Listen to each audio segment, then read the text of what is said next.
First order of business is the Land, Water, and Life Acknowledgement Statement for the Town of Durham.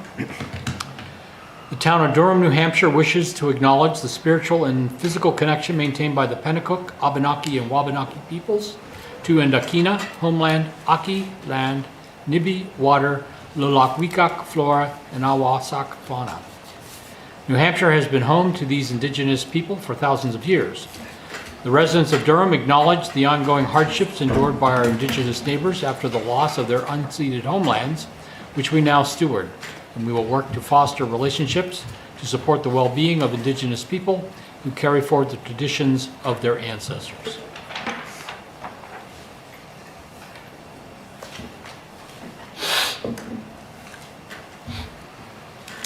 Okay, next is roll call. I do know that Michael is not with us. He's gallivanting around the world somewhere. And Steve Moyer indicated that he would be late tonight, somewhere between 7 and 7:30, because he's entertaining a family member at home. So why don't we start over here with Daryl? Darrell Ford. Jacob Craig. Neil Slepian. Dwight Trueblood, Chair. Ann Lightbody. Ben Phelps. Julian Smith. Okay, so we do have a quorum, so we will move forward. I don't know if Rob, did anyone hear from Rob whether he's gonna make it or not? And he's really the only permanent member that isn't here this evening. And John naturally is not here as well, but I will note that Steve and Julian are here. And we can't seat for Rob. No. We can't seat an alternate for Rob. No, we cannot, that's correct. And we don't need to do that anyway, so. Well, can I be seated for someone? No, we have a quorum, Okay. so there's no need That's to fine. seat the All alternates right. at this point, which is how we run it. I If there's understand. someone missing, we sit an alternate. Okay, so regarding the agenda, I'm sorry that I did not follow through to make sure that everyone got copies of the most current agenda.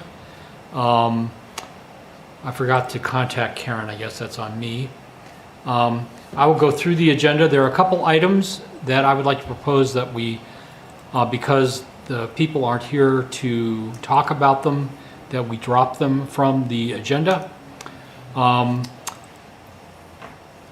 We have the public comments, the land stewardship update, which I think, Neil, are you going to cover that? Yes. We had an item for concepts for a new logo. That person is not going to be able to join us tonight, Robin Voigt. I don't know, Vogt. So is there someone, did you want to say anything about that, or do we just want to skip that altogether? Oh, I'll just give a little update. So, Well, let's wait till we get to that Oh, point. I'm okay. just going through that. There was an item here, the next item, number 8, was for a discussion of 561 Bay Road. We put that on the agenda as a placeholder. They contacted us and said they were the people that presented the last time we were here. They're going to be pursuing a zoning variance for the work they're going to be doing there. I don't know if they'll come back and talk to us. I'm not quite sure what the process is after the zoning variance, whether they still have to get approval from the planning board for their activities. But if so, we'll have another shot at reviewing that application. We also have a WSOD discussion, which is going to be just a really brief committee update. The review of the minutes will not happen because we did not get a final copy of those minutes. So we'll have to wait and do those at our next meeting. And then we Question, Dwight. We Yes. did February 4th? Michael sent it out Yeah, on the Michael. 20th. Oh, we did? Yeah, we do have a copy. Okay, then Of that's the minutes. once again my bad. I did not see that in my files and email, so. Okay, that's good. So we can take care of that. Unfortunately, I don't have copies of that, so. Then other business, roundtable updates, and then adjournment.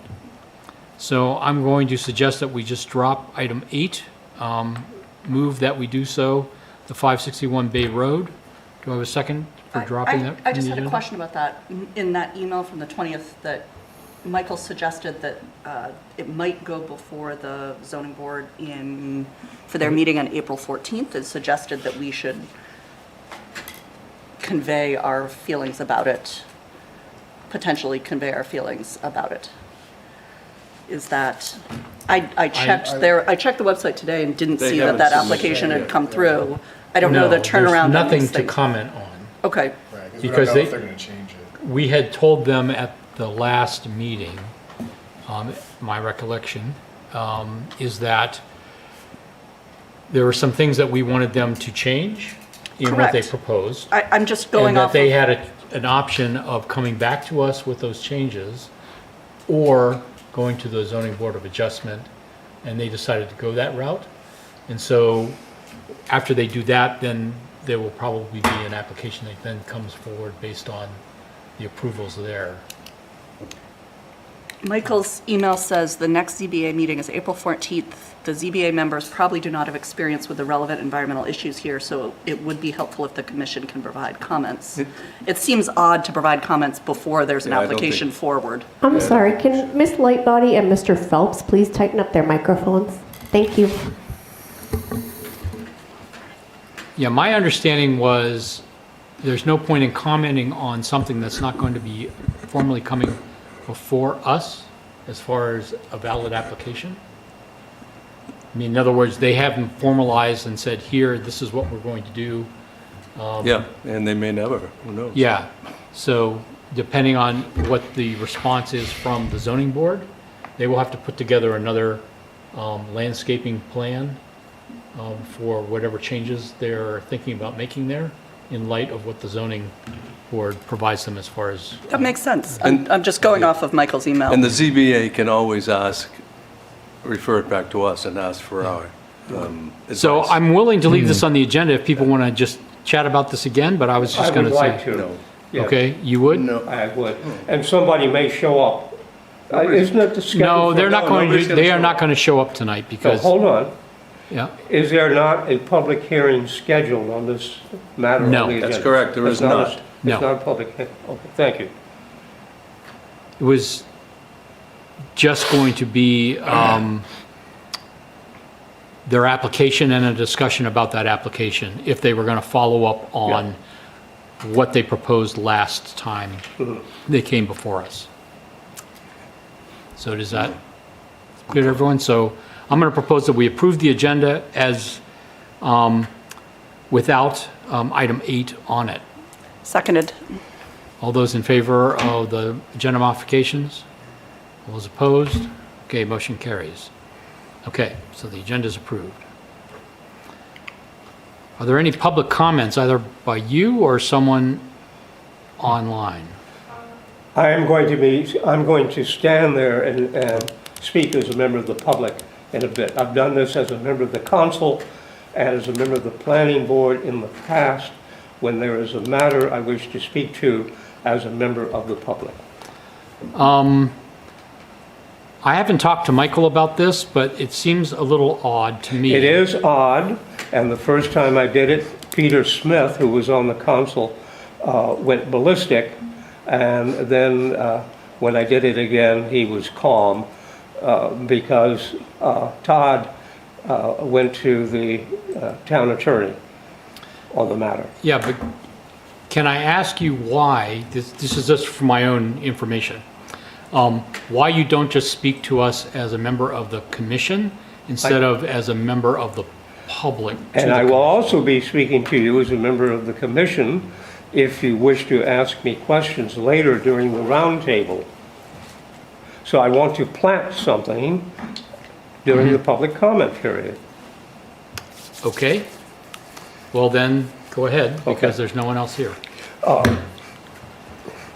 Before I do that, let me pass this around. This is a picture taken last April of me standing at Bayou, New Hampshire. My playground, there's a marsh, there is a swamp, and I'm going to pass around pictures of something I'm going to discuss. This is College Brook behind my home at 3 Chesley Drive. I'd like each of you to take and keep one of these images. And now, time me, Mr. Chairman, as I do my best to speak in under 5 minutes as a member of the public. Hi, I'm Julian Smith. I live at 3 Chesley Drive.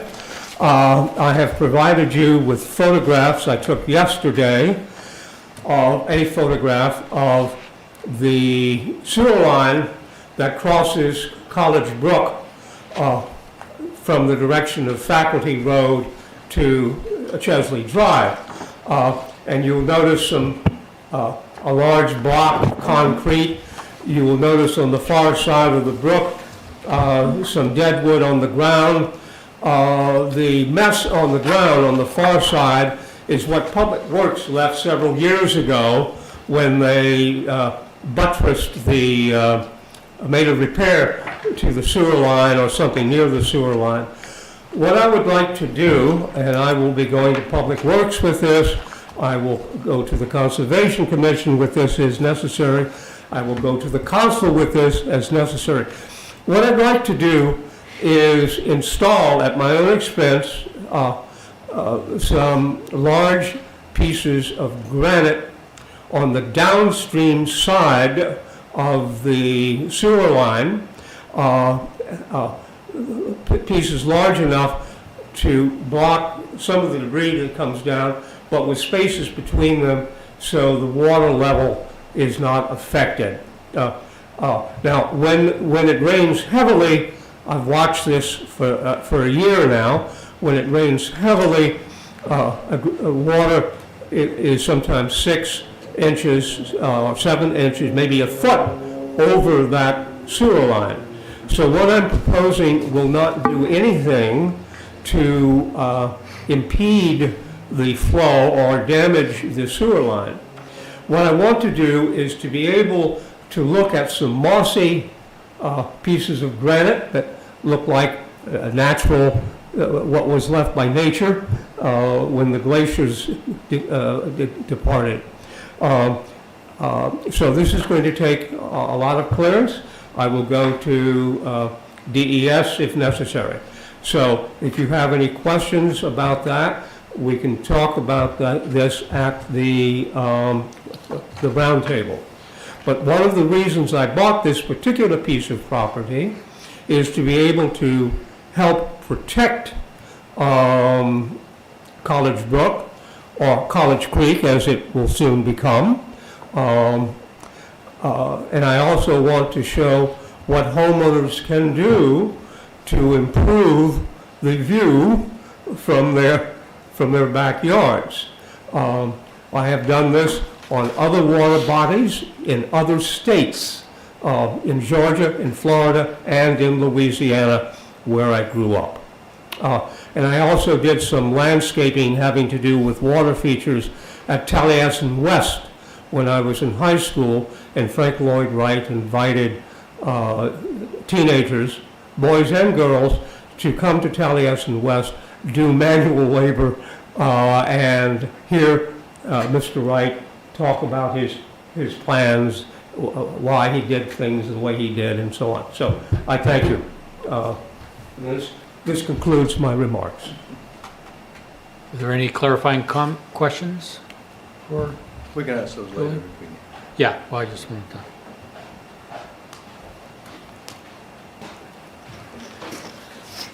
Okay, looks like we're done with public comments. Let's move on to the land stewardship update. Okay, well, I'm just going to give you two types of information. One is what's happening in April for land stewardship in cooperation with Parks and Rec. And we have a very active April. On Tuesday, April 7th, at 6:30 p.m. at the Public Library, Diana Carroll is going to give a talk about the Milne legacy. So Loris and Marjorie Milne, for those of you who don't know, are longtime conservationists, professors at UNH, and prolific authors. And the Milne Sanctuary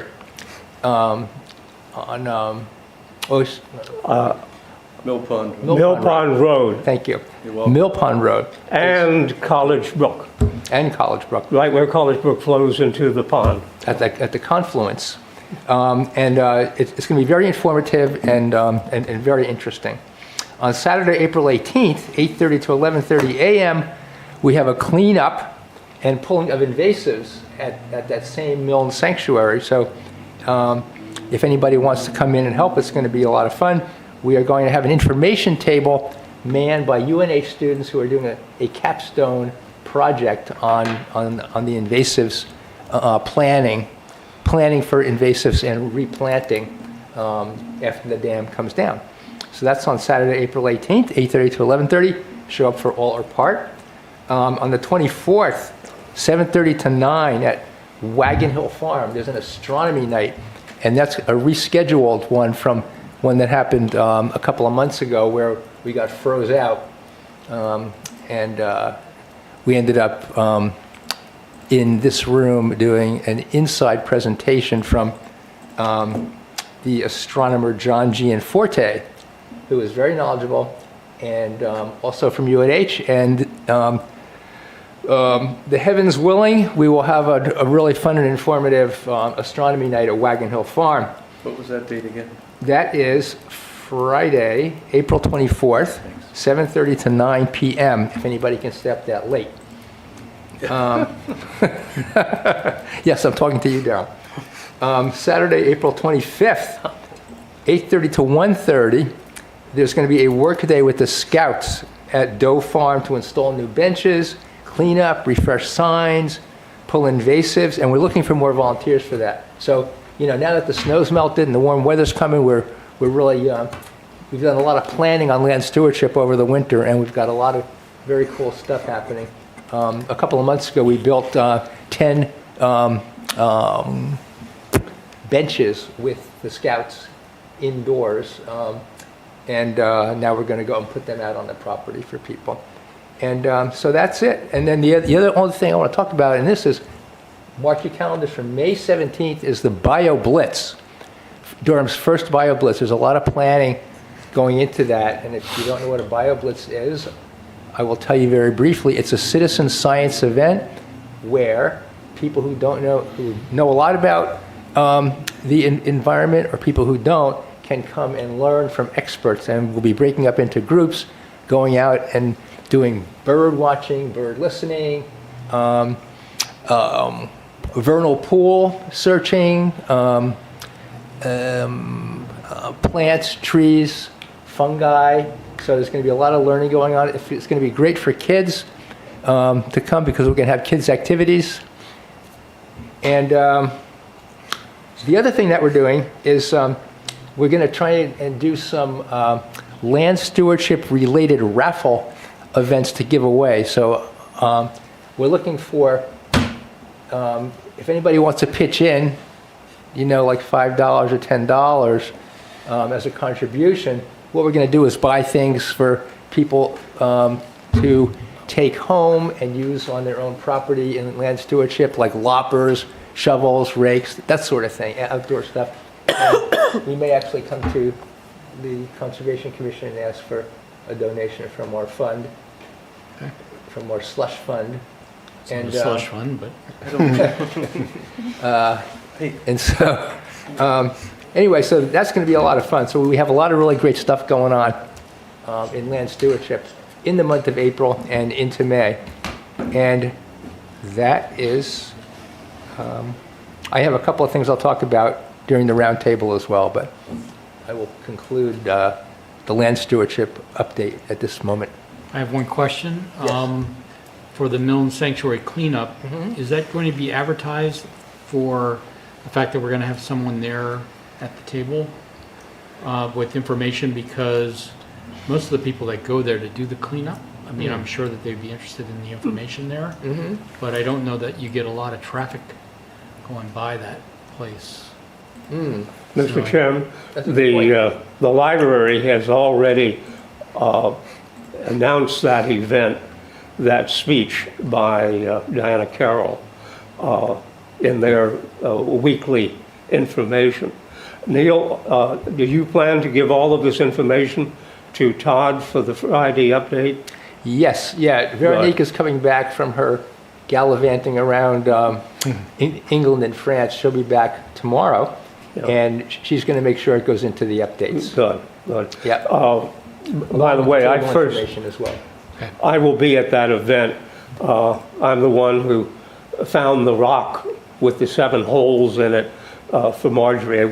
Took her out to Long Marsh Road and showed her that piece of stone that had been left with other quarried stone. And I first met the Milnes in 1959 and was on friendly terms with them over the years, et cetera, et cetera. And I was with Marjorie, as was Diana, the day she died. So anyway, vernal pools. I have several vernal pools, a lot of vernal pools right now at my property on Woodridge Road. If you turn off Mill Road onto Woodridge Road, there's a vacant lot on the left, and there's a lot of water down there. So if you'd like to see vernal pools, which will be drying up fairly soon, come and take a look. I'll be planting some irises, blue irises, and other bog plants in some of the vernal pools this spring. Thank you. Well, Anyway. I forgot to mention actually that the that the BioBlitz, when you mentioned vernal pools, it made me think the BioBlitz is going to take place at the Oyster River Forest and Spruce Hole Bog Oh, good. on May 17th. Yeah. And I also wanted to add that the March 20th Friday updates, when Veronique announced the Milne Nature Sanctuary thing, included a note about the table. Oh, good. So Okay, it's good. already in the Okay. publicity. Okay, because that's what I was concerned about, is Yeah. that the students were going out of their way to do something there that hopefully they'll get some traffic, foot traffic, other than the people that just show It did up go out in to- the Friday updates, as Todd Okay. wrote in the last one. Some of us read it all the way to the end, and Yeah. some of us don't, but Yeah, the word is out. and it will be in the next Friday update as well. Okay, great. Okay, Neil, do you want to give us an update on the concepts for the new logo? Oh, sure. So Robin Vogt, who is on the council, and he's a very avid environmentalist because he works for the League of Conservation Voters. But most people don't know about him that he's also a very talented graphic designer. And prior to getting involved in his current career, he did a lot of graphic design work. And he actually was the one who designed this logo for the IMAC group, the Sustainable Durham logo. And so I approached him about a couple of months ago, actually, and I asked him if he'd be willing to do a joint logo for the Conservation Commission and Land Stewardship that kind of would be a graphic representation of some of the key features of our public lands, of our preserved public lands. And he said he would do it and not charge us for it. I expected that we would have to pay him a fee. And he came back with some concepts. Veronique and I looked them over. We made a few suggestions. He came back with some more concepts. We made a few more suggestions. And he's going to come back to us now with what we hope will be the final options. So he'll come back with 3 or 4 options for us. And the hope was that he'd be here tonight to present them to us and we could discuss them and narrow it down hopefully to 1 or 2. And then he would also be at the Land Stewardship Subcommittee next Wednesday, the 8th, because he's now the council rep for Land Stewardship. And but that we didn't count on his Apple Mac crashing, and so he was unable to complete the designs for tonight. He hopes to have the computer back, hopefully present something on the 8th to Land Stewardship, and then at the end of April here. And then if everybody likes it, then we will go ahead and that will become our logo. And there's a lot we can do with it. We can make stickers. We're hoping to have it in time for the BioBlitz to make hats to give away, that sort of thing. Little banners. We can sell merch. We can raise some money, and it'll just be really nice. It'll give us a kind of a personality focus for for what we do. And so I think it'll be a lot of fun, and if you commission members see it and like it, and the land stewardship people like it, we'll go ahead with it. So I'm going to ask, I guess, that means that you'll present the concepts for this at the April Yes. Concom meeting. Yes. And we're going to have to vote to essentially select one of those. If you want to do it that way, or we could just do it informally. I don't know how that works, actually. I'm sure. Whether you have to vote on it, or whether you just have to, We can just arrive at a consensus. just what? Arrive at a consensus. Okay, all right. If we can. Looking around, I Well, that's think my that's con- probably doubtful, but. But that's my concern, is that if there is no consensus, Well, why don't we- what's, is there is it just Neil decides? Yes. Or, from there? Absolutely. I mean, Whatever you decide, however you decide, it should be decided, we'll Yeah. be fine. But Yeah. a vote would be fine, but I think we probably can probably come to a consensus. Yeah, it's going to be, the basic logo design is the same, it's just, there's just going to be some color variations. So it's not going to be as though you're deciding between, apples and oranges. It's going to be, a Macintosh apple or an Empire apple. You know what I mean? I do, but I like bananas. Well, okay. Those won't be available. Okay, so that's what we have going on for the logo. So, Okay, any other questions? oh, for I you? would also say, if anybody wants to get an early peek at it and not wait till April, you can show up at the Land Stewardship Subcommittee meeting on Wednesday, the 8th, and we'll have those out. Could you email those around to the commission? I after- suppose so, yeah. So that we can see them before we Yeah. actually come to the meeting? That's not a bad idea. That's at what, 8 a.m.? 8:30. 8:30? April 8th, Okay. 8:30. Okay, thank you. You're welcome. Okay, that's it for me. Okay. So the next agenda item is the Wetland and Shoreline Overlay District discussion update. This will be fairly short as well. The subcommittee met, I think it was 2 weeks ago, on Wednesday at lunchtime. And we settled on a process for how we're going to move forward. There are 4 members of that subcommittee: Daryl, Rob, Neil, myself, and 5 actually, and Michael.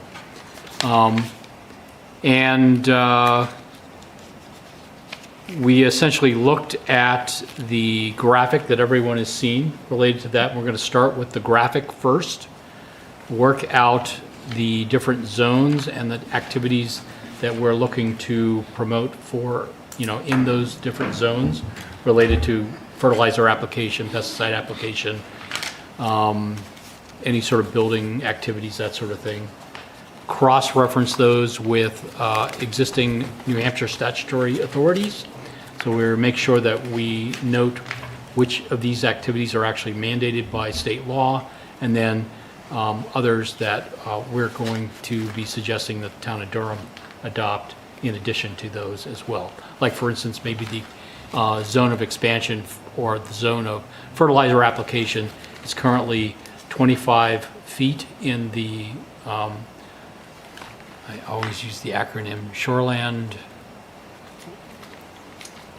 SBOD? no, the Shoreland Protection Water Quality legislation, Oh, RSA okay. 814. And, we will be looking at whether or not we want to expand that like we have in the past to 50 feet or anything wider than that. Anyway, so that's where we're going to start. We're going to develop one of these for the waters that are directly governed by the, God, what is the name of that? SWQPA? Yes, Yeah, that's it. That's it. SWQPA. There we go. I knew I'm acronym oriented. I just happened to see it on the Yeah. diagram. And then look at other waters in the town of Durham, as well as wetlands, and maybe create one of these matrices for each of those different situations. So a very clear idea as we're talking about these, what those different zones are going to look like. We also sort of came to an agreement that we were going to try and keep as consistent as possible across all those different habitat types, the same principles related to fertilizer application, pesticide application, those sorts of core things that are important. And then we'll go from there. So that's about as far as we got. And we decided we're going to meet later, twice this month, about every other Wednesday, starting on the 15th, I think? Yes. April April 15th. 15th is our Yep. next meeting. So we'll have an update for the next meeting, or might if it warrants it. So any questions related to this agenda item? Anything to add, Daryl, Neil? Okay. We're moving right along here tonight. We are. I knew we would if we didn't have the Bay Road item. So we're now on the review of the February 4 minutes. I don't know how I missed that email, but I have not actually reviewed the minutes, so I'm going to have to abstain from that. But if anyone else has any questions or changes to those minutes? Julian? Mr. Chairman, several weeks ago, I supplied Michael with comments on 2 sets of minutes, and he has, I hope, incorporated my corrections and comments into what you have now before you. Okay. So I found some small mistakes here and there. So. Yeah, and if I recall, there were, as long as they weren't substantially changing the actual notes, how do I want to say it? The content? the content of the Any notes, decisions or anything? you know, like Well, decisions yeah. or descriptions or things like that. Well, the those problem were is gonna be adopted. sometimes the minute taker, I'm sorry, the person who looks at the DVD misunderstands what has been said. And if I'm there and I understand either the content or the intent obvious intent of what is said, I suggest those changes. So I don't know which of the changes or corrections Michael has incorporated. And since I don't have a vote, I don't have to. But I would say we really do appreciate you doing that, because some of us are not as good as others at proofreading. I've been So, doing it a long time. Yeah, so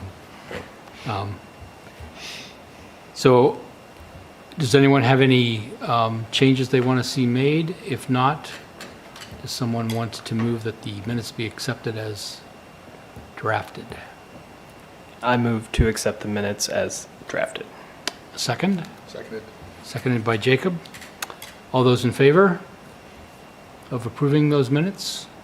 We have 4-4. Anyone against? I'm going to register myself as an abstention because I don't have the minutes in front of me. I have to abstain because I wasn't there. Yeah, okay, so there's 2 abstentions for the record.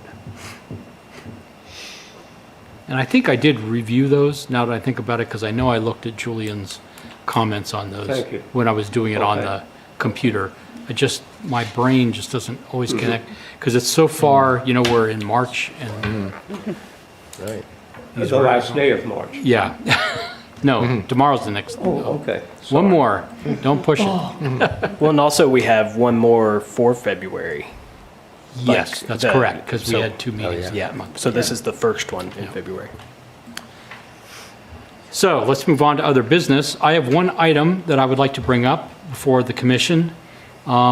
Todd reached out to all the board, committee, and commission chairs looking for priorities for our different committees for the next year. He just reached this out to, I guess, the chairs, thinking that we would have, right off the top of our head, good ideas for this. I did have 2 that seemed to dawn on me, but let me just read exactly what he said here. So, please think about items that are important to your board's ability to deliver services effectively, improve efficiency, address emerging needs, improve the lives of residents, or move forward work that may require council direction or support. I would ask that you submit at least 2 or 3 ideas, but more importantly, please focus on what you believe are the most meaningful and practical priorities for the year ahead. He wants these by the end of the week. I had identified 2 off the top of my head, which are priorities, which is completing the WSOD in this particular year, and also our focus on public communications about COMCOM and environmental stuff, which we started at the beginning of this calendar year to try and get that more priorities there. Another item I was thinking about on the drive in today was also the dam is going to be, the removal of that is going to start this summer, I believe, or maybe even earlier than that. But at the end of that process, there's actually going to be a lot of restoration activities that take place associated with that. And I'm going to make sure that, I would like to make sure that the Conservation Commission is tied into that activity so we understand what they're doing, when they're doing it. And I'm sure Veronique is going to be all over that as well, and the Land Stewardship Subcommittee as well. Correct. So I wanted to just throw out briefly, if there are any other items that jump to mind as a high priority for us the next fiscal year or this next year, voice them now, and/or you can email them to me by the end of the, by Friday, or actually Thursday, because I have to get this to him by Friday. So, So my understanding, Dwight, was that he was asking for priorities that could be taken up by the council. Is that correct? Or was the word council not in that? Was he just looking for priorities of There was, It's mentioned, that yeah. might need assistance from the council. need assistance from the council? That might help move it forward. Okay. Now, how would That's that what I be? Like, how would the council would help to move something forward by voting on it as a priority? Well, can you address that, Darrell? Like, how would if we had some priorities that we wanted to move forward in a conservation framework, how could the council help on that? I don't really know. Yeah. I think if you needed a little extra, Staff work, staff work or impetus behind it, or even money. I mean, if you needed some kind of, financing for some priority, Okay. they could help with that. But I'm not sure that he was looking for things for goals for the council. Council will come up with those. These are goals for the committees, various committees. What's important to you this year that you accomplish is what he's really looking. And those 2 are the perfect ones. I mean, that's exactly our priorities right now. The WSOD and continuing on Jake's work on communications. well, that one was actually sort of a twofer in that one bullet. Public communications about COMCOM and environmental and land stewardship protection activities. And I sort of see the Mill Pond restoration work sort of falling into that. I think that's going to be done, that's primarily going to be done by the contractor. Absolutely. But there will be, I think some things that we should be keeping an eye on to make sure that if problems or things come up, that we're on top of that. Yeah, with I'm our- not sure what those would be. He has a contract and tells him what he has to do, and there's lots of restoration involved, and we're paying an engineering firm, VHB, a lot of money to oversee that, and make sure he does it the way he's supposed to do it, so. Yeah, I just I'm not wonder sure exactly what about our people role that would be. front on or back up to the Mill Pond, Mm-hmm. if they have any concerns or things as that process proceeds. I'm sure they're going to be voicing those. And they so- should go right to the contractor, or the contract administrator, or the DPW. That's. Okay. And they'll be addressed, I'm sure. I know, that's what I did for a long time. As far as, I have a question for you, Daryl. As far as like descriptions of what the public is seeing through the process, would they want to hear from us, or is all that going to be kind of handled through the contractor? You mean, would the public like to hear from us? Right, like, so do you think there's Probably. value, like, so that may tie into kind of what Dwight's saying here, Yeah. is like the communication aspect of like this, you know, Yeah, I we're think that- chiming in on it, but it's more of a descriptive in nature kind Yeah, of. I think that's a great idea, Good. actually. Yeah. Because people are certainly going to be looking at it, and For a long time. I'm sure Mr. Smith won't be looking at it, but everyone else in Oh, no, town. that's why I bought a house where I bought a house. I want to be close. But, so we could tie that in to, you know, the conservation corner of like, this is what's Yeah. going on, and here are the things affected. But getting back to Daryl's point, it says council direction or support. So I don't know that I mean, certainly the WSOD completion will require some support from both the planning board and And the the council. town council as well. So that's why I put that as number one.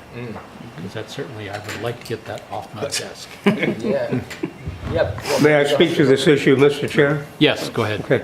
Joel. During my 4 terms on the council, I frequently initiated items or suggested that the council hold public hearings or provide more information to the public. On the matter of the mill pond work, this is not the mill pond restoration. It is the alleged restoration of the so-called natural conditions or natural flow of the Oyster River, which will not be natural. The Oyster River lost its natural conditions in the late 1500s, early 1600s, when the indigenous natives traded beaver pelts for hatchets and blankets, etc. And once the beavers were trapped out of the rivers that run into Great Bay, that run into the Atlantic, the rivers no longer flowed in the way they did when all of the brooks and little streams and rivers had beavers.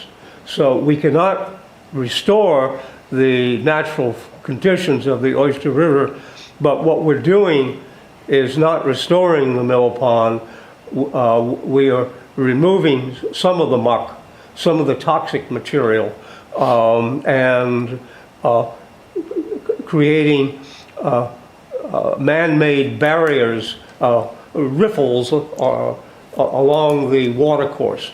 So that's all in the VHB report. So thank you. So any other business? If not, let's move on then to our roundtable. I know Julian had a roundtable item he wanted to bring up. Anyone else? I can give an Go update. ahead. Oh, you ready for Yeah. me? Yep. So our sustainability piece was sent out, and I will send new blurbs probably either tonight or tomorrow. So if y'all could review those and give me some edits, we'll get another one in for Friday. And if you have any other ideas for things coming up, send them my way. Okay. Otherwise, everything should be up to date. Thanks for all the input thus far. And did you like my picture of the Blandings turtle? I did, thank you for Yeah, the that's Yeah, it. that was And really good. suggested we put a cute picture, and UNH Extension had one. So Yeah. Yeah, that was a good one. That whole thing. Any other roundtable? I've got one item. ahead. I think last month or the February 4th meeting, I mentioned that I was applying for the Coverts program that Michael had done. I was accepted, so. Oh, good for you. Thank you. So that's the first or second weekend in May, the 6th through the 9th or something like that. So I anticipate that May meeting, I'll have more information on that and give you guys a briefing on what I learned and how I'm going to apply that in the town. Great. Oh, very good. Good for you. cool. Ben. Thanks, Ben. Did you have anything for the roundtable, Julian? Yeah, I'm taking off this to avoid the feedback, which is very distracting. You've looked at the photograph I sent around of what I see from my backyard. And one of the reasons why I bought this particular house, rather than one that was for sale on Faculty Road, was that this was such an obvious plea, do something. Do any of you have any questions or complaints or warnings or about what I'm proposing, which is to provide some landscaping in the form of granite boulders, parts of glacial erratics, etc., that would hide that ugly block of concrete which is buttressing the Public Works just haul that in to buttress the that end of the sewer line. Let me ask this, and I really would like an answer. Have any of you ever walked in College Brook for any distance? Sure. Yes. Okay, in Absolutely. College Brook? Yep. Yeah, good. Well, because I have I walked. walked alongside it. I didn't want to walk Yeah. in it. In the that moves fall, on. this past fall, as I had done in other years, I walked from my new property all the way up to the parking lot for the shopping center, and I got as far as the senior citizen housing on the north side. So I have been interested in this. Several of my friends had properties, the Horrigans, Robin Moore, and two other families had properties that went down to College Brook, but they never looked at College Brook because they didn't want to see it. Or didn't know why they should look at it or pay attention to it. College Brook is unappreciated, ignored along the Faculty Road neighborhood. If you look, if you go up onto campus and follow College Brook, which was a real mess when I came here in 1965, when I took a job, and I assigned students in my writing classes to write essays about College Brook. The university has done a great job. Doug Binks, who was a university architect for many years, wanted and had drafted plans for sunlighting College Brook under the visitor parking lot.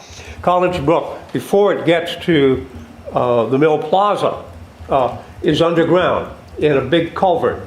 But Doug wanted to do something there where it would be possible where the brook would only drop a foot or so across that long parking lot to have a landscape walking area, walking path next to College Brook. So I am thinking of ways to get others involved in looking at College Brook. Now, one of the problems with the WSOD as originally drafted is that it requires a vegetated natural landscape. And what I think you all should rethink that, and instead of requiring it, recommend it. Perhaps give tax advantages, small tax advantage to people who leave everything alone. But one of the ways to improve the quality of College Brook and the quality of the viewing experience is to start paying attention to what we can see. Now, I'd like you to take a look at the last of the snow piles along the south side of the College Brook parking lot. You might remember the 8 or 9 foot high piles of snow that are in the setback. The town could have and should have, and eventually will, if I have anything to do about it, require the owners of the plaza to stockpile the snow somewhere else. They have a huge parking lot, parts of which they cannot use or cannot rent or lease spaces. So almost all of the snow could be moved to the eastern end of the parking lot, north of the path that connects Chesley Drive to the parking lot. If you don't know that path, I can tell you it is used by many families who live in the faculty neighborhood, live elsewhere, who walk along there, bike along there, push baby buggies along there, etc., to get to the plaza. The only place where the Torrington management does not pile up snow on the edge of the brook is the land purchased by Nancy Lambert and her husband about 20 years ago that goes over to the brook. I think to the other side of the brook, to the edge of the college, of the Mill Plaza parking lot. So they don't pile snow there on private property. They're piling snow on public property or some private property owned by Torrington. But your WSOD should be able to protect the College Brook from all of those piles of snow, which contain salt, sand, bottle caps, and stuff dropped in the parking lot, paper, cans, all kinds of stuff gets shoved into the brook. So I am speaking to the WSOD, and I hope to see some significant work being done on the WSOD this year. So do any of you have any questions about what I'm proposing to do on my own property? I just wanted some clarification on what I'm looking at. I'm clarification on what I'm looking at. Let me put this on. So there are two pipes here. Yeah, There's the, you said the sewer pipe is the one that bridges the, that's a sewer line. okay, And that is a storm sewer line. okay, and that drains what area? Faculty Road. Faculty Road. And other, Public Works I can come back with maps from Public Works showing where the intake for that sewer line, that's a big sewer line. And during a heavy rainstorm, a lot of water comes gushing across. Now, there are some riprap, some pieces of granite on this bank that absorb some of that energy. So when I bought this property, I found that everything had been cleared to the very edge of the drop-off, and there was nothing but Rosa multiflora growing here. I trimmed the roses back, the roots are still there, and they will sprout again. That will hold the bank from being eroded. But I cleaned a lot of trash out of the stretch of brook behind my property. So, and if any of you would ever like to take a walk in College Brook, come with me this summer. Bring your muck boots, your thigh waders, etc. It's an interesting walk. You have to push stuff out of the way. That is the branches. Yeah, so my only concern, if there is one, is I don't like seeing unsupported pipes bridging water, because if that breaks, then the sewage goes right into there. So I don't know what Public Works, but maybe there should be some sort of. There's not a lot of pressure. No, but Water's flowing well, I'm over just that. thinking like, vertically. I would be happy to put some slabs of granite underneath that. But that might, that's what I was thinking too, was Yeah. something And even then just in the something middle. downstream to buttress them. But you would need engineering, I mean, I wouldn't want to just do it without consulting whoever put I that would pipe in. consult with Public Works. Yeah. He isn't suggesting putting anything on top of the pipe, just Yeah. downstream from the pipe Downstream. so Okay. you don't see the pipe. And I get that. underneath. Yep, yeah. Yeah, with- I don't think it needs anything an inch or underneath. so of space, and there can be wooden shims on top of rocks. So some of the rocks are going to be undermined by the rough water, and some would sink a couple of inches probably. So, Okay, I've done this Thank you. elsewhere.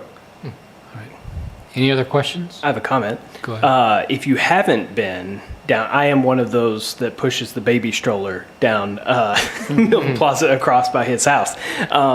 If you haven't been to Mill Plaza to see where they are pushing the snow off the end there, it is pretty far in close to College Brook this Oh, year. More it's- than it's far. So before the snow melts, if you haven't been over there, take a walk and just see how far and how close to College Brook they Yeah. push those big piles of snow. It's a lot more. It's aggressive. It's a lot more than I have seen in years past.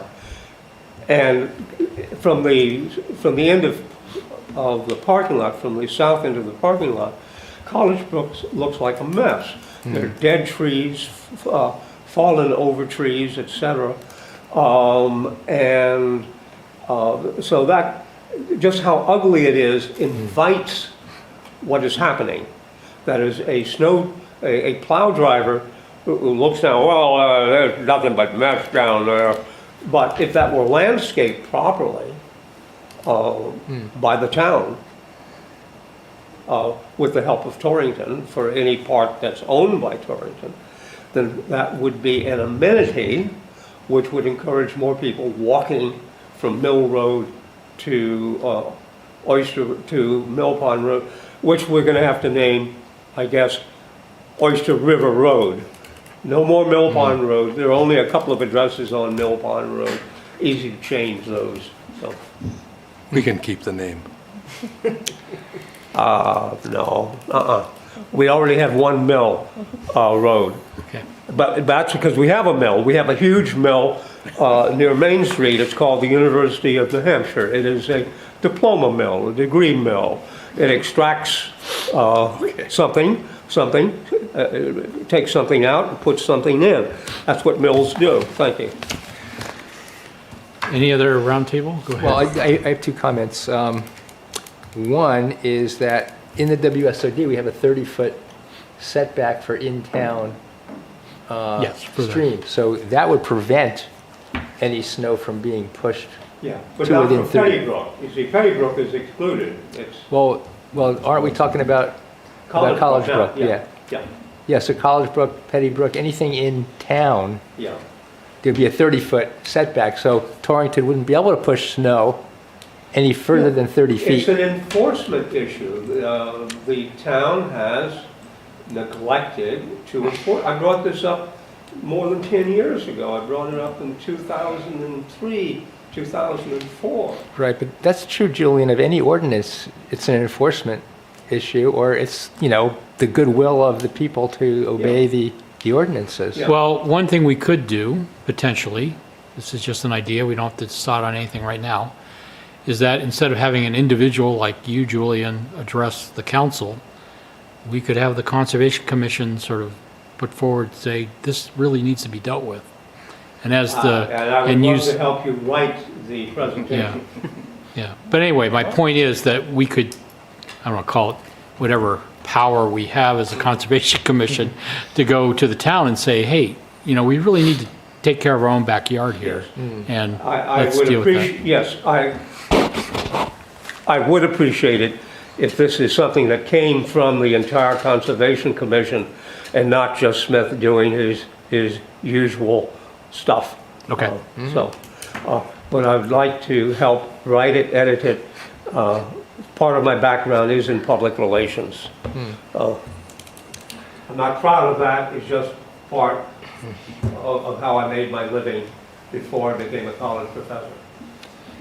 Well, the other comment I had was that there was a presentation to the Conservation Commission a while back I believe, I'm that... sorry, what was the first part? Oh, okay. The second comment I had about College Brook is that there was a presentation, I believe, to the Conservation Commission. It might have been to Land Stewardship, but I think it was Conservation Commission from a UNH person Yes. who had this whole plan to, daylight That was all the Doug bear- Bates, yeah.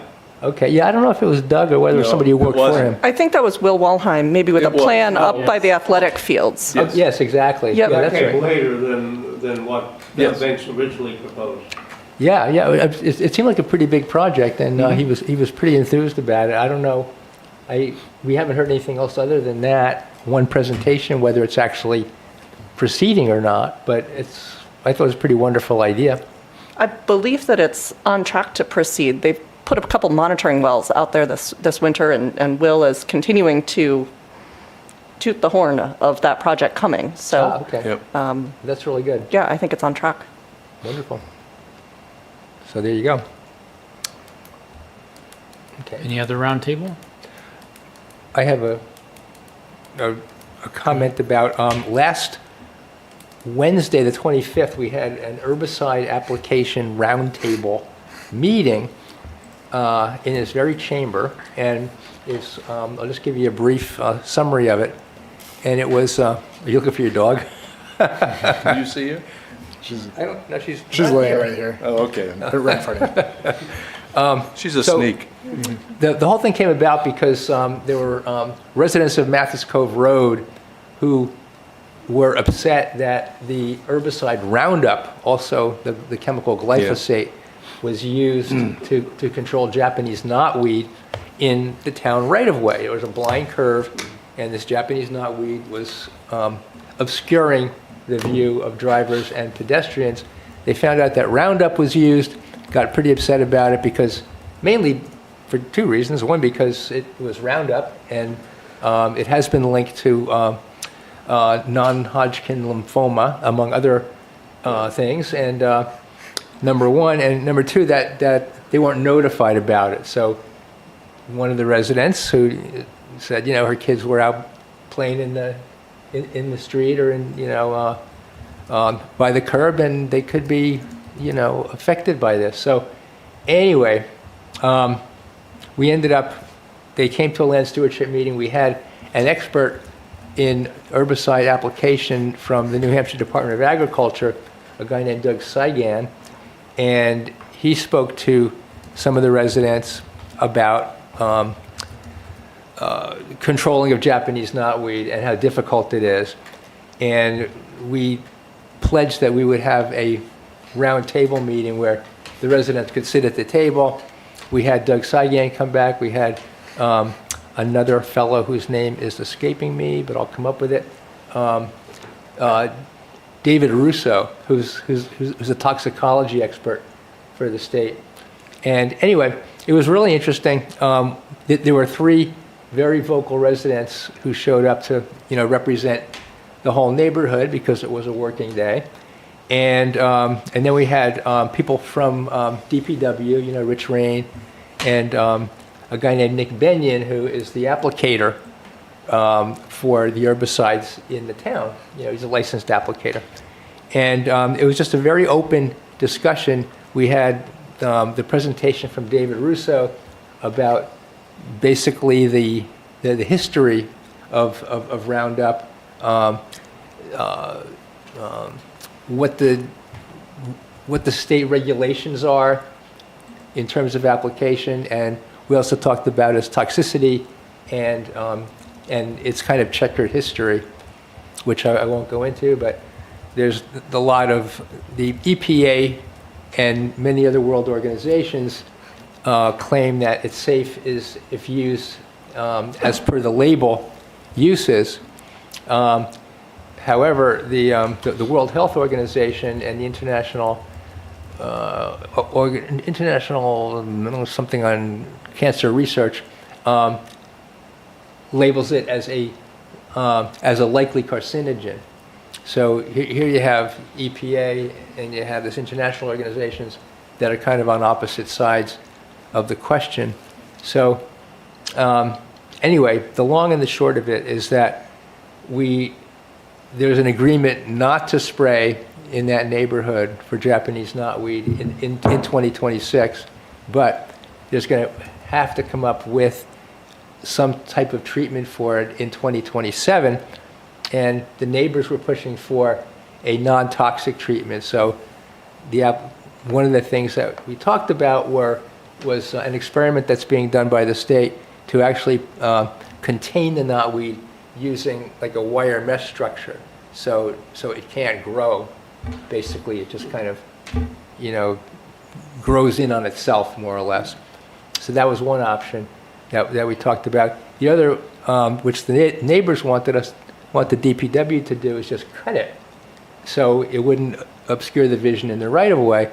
Unfortunately, what happens when you cut it is it stimulates growth, so it just becomes more and more invasive. So and the fact is that there doesn't seem to be any effective way to control Japanese knotweed in a non-toxic manner. Glyphosate, aka Roundup, is the only way that any of the local towns do. There are 2 towns locally that claim to use non-toxic treatments, and one is Portsmouth, the other is Dover. There had some conversations with some of the folks in Dover DPW, and they said, yeah, that's what the policy is for Dover, but in actual fact, in certain places where Japanese knotweed is taking over, they actually do have to spray. So all the other towns in the Piscataqua region all follow the state guidelines, which includes spraying with Roundup. So anyway, what we said that the town would do, that DPW agreed to, was have a conversation in the fall about what can be done as a pilot program on Mathis Cove Road to control it in a non-toxic manner. And it seems likely that one of the things that will be discussed is going to be this containing it with wire mesh, again, as a pilot program for 2027 to see how it works. And if it does work, then potentially roll it out to other neighborhoods, but not to kind of go whole hog into something that we don't know whether it's going to be effective or not. So anyway, it was a good meeting. I would just Yes. say there are 2 constraints. One is that there's a huge patch of this knotweed on private property right next to the road, and the town does not treat there, because they're not allowed to. So unless that's dealt with, this is an ongoing problem. It's never going to go away. So I don't know how that could be taken care of in that regard. So anyway, that was the not one on private observation I property. had Yeah, that was about good. that. So Yeah. What did you think of the meeting? I thought it was a good exchange of information. Unfortunately, I think, at least based on my level of knowledge of the control of this particular plant, based on reading stuff at different university websites on it, Penn State has a really good site on invasives and treatment of those. The only effective way is to cut it in June and then go out and spray Roundup in August when it starts to grow. And then, So it goes down in the roots. well, I think something like that. And I would be interested to see how this grading works, because my understanding is it's actually just a grate of wire that's put on the ground. So when the plant grows up, it grows up through each of the wire meshes, and then it girdles itself because it grows outward. It just cuts itself and kills it. It kills that particular growth cycle, but it doesn't get rid of the rhizomes. And that's going to be there, and it's going to come up year after year after year. The big problem with that is if you get it too close to the road, then the plows might hit it and rip it up and damage the plows, and so all this things like that. And the other constraint that Todd was very clear about is that they being DPW have to treat 120 miles of roads around town, and that this is just one stretch, and that they have to look at what's the most cost-effective thing for the town to do to control these things. Right. So I think that's another constraint in doing this. I don't think it's going to be possible for every little road to have a different treatment approach. It's got to be one uniform one. Anyway, those are the sort of take-homes that came from that. I was glad that they were able to, apparently they weren't going to spray this year anyway, so that was reassuring to the people that lived on that road. And that being able to find an alternative method of treatment, I think, at least initially, to keep it from growing up and blocking the view, because that's really what they're mostly concerned about is the pesticide impact and then the views along it. Apparently, it's a sharper curve than it looks like on a map. So they're worried about Amazon trucks coming down there for deliveries and walking on the road with their kids and all that sort of thing. So anyway, it's a challenge. Mr. Chair. Yes. Roundup is pretty bad, and it's sad that the town Public Works is using it, but it's not as bad as it has been. In the early 70s, my wife and I caught town employees using Agent Orange. The Public Works got a real bargain on Agent Orange.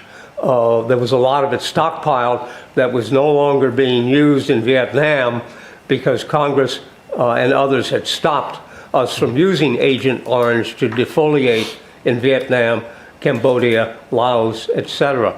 So we have to keep an eye on Public Works because they have an eye on the budget and not on the environment. But I think it does put us being people that are looking to take care of the environment in sort of a challenge, because invasive species in and of themselves are also a problem.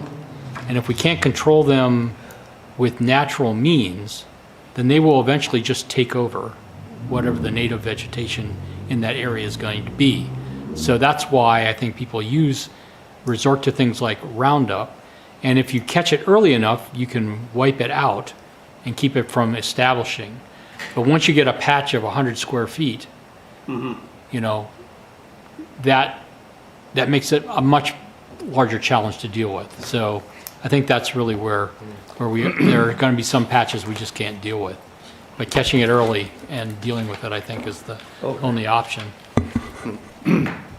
So, any other roundup? Roundtable? Round table, yes. I think that's a